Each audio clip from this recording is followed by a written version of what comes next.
Negative amusement part of it. So, first things first, obviously with the reveal now, what do you like about this bracket and starting it off against the Bellarmine? I think this is fun.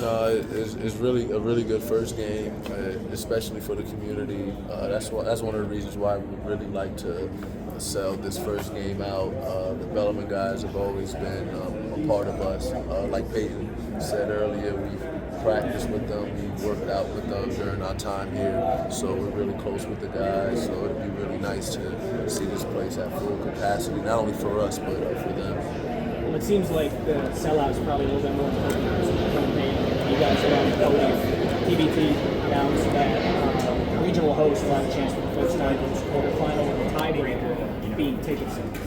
So you guys are matched up with the Lexington regional right now, meaning if you and Ville make it, it's going to come down to total attendance. I guess. Right. How much more important now is it to rally Louisville fans to get out? Yeah, we always want home court advantage, no matter the level. Being in China, Europe, or the NBA, we all know how important home court advantage is. So just having that extra perk would really do us some good. Have Chris Jones on his team, be reunited with him. He put some points up against y'all last year. How big is it to have him on your off team this year? Oh, for sure. Chris is an amazing talent. He's wonderful. I personally know how good he is. I was his teammate for a year. I watched him practice every day, but he's always been special. So to have him on the roster is going to be really good. Especially his competitiveness and his energy, then also his smartness. Like he can play at any level in the country. It's just a matter of who's going to give him that opportunity. So very excited to have Chris. Trez was tweeting NBA YoungBoy lyrics the other day. How locked in, see?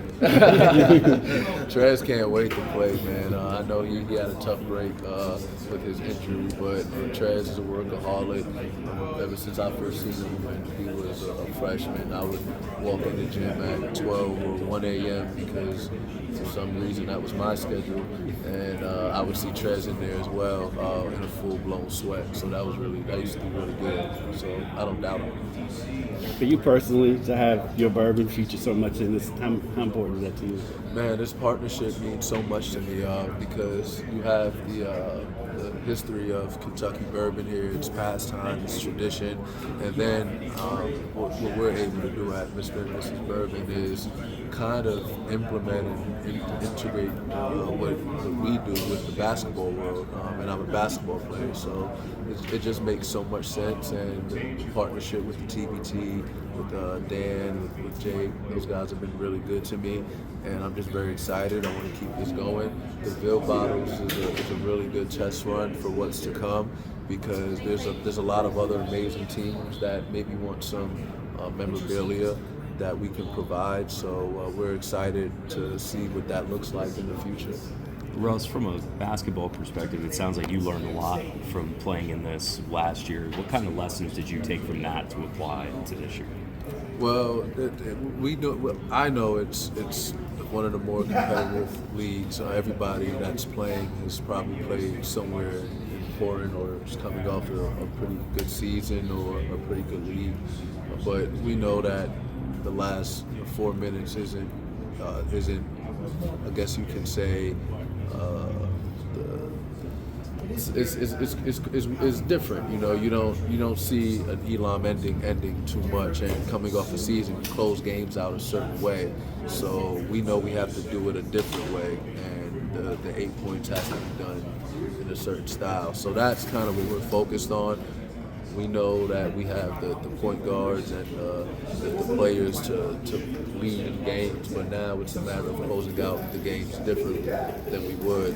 Normally we would just dribble out the clock or give the ball to our best free throw shooter, but now we have to really hone in on how to get 8 points efficiently and get it in a way where we're not totally dependent on one-on-one play. So we'll figure it out. Peyton's smart, Chris is smart, Trez is smart. I'm putting all those guys on blast. But yeah, they'll help us figure it out. At the end of the day, this tournament is just really a great celebration of some college basketball's past legends. But how important is it for you guys to do something here, maybe even in front of the new Louisville basketball team, to show them what Louisville fans and what Louisville culture is all about? Yeah, I think this is a good start. You have a lot of transfers coming in, and some of the places some of the schools that the transfers came from. With respect, maybe 5,000 fans is a lot, or maybe 7,000 fans is a lot.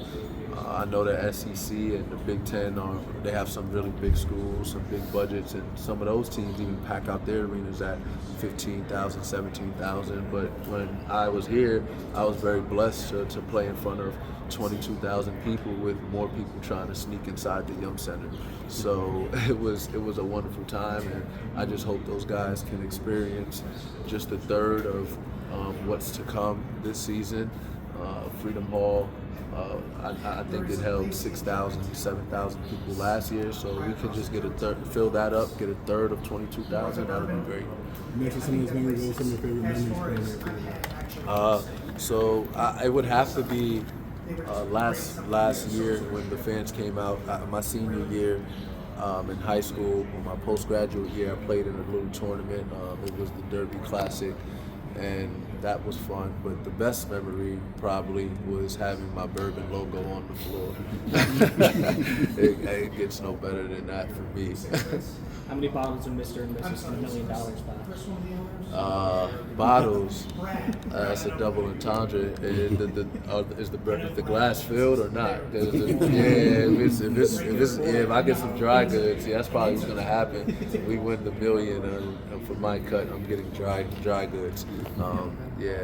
I can get 1 million bottles off of 60,000, I believe.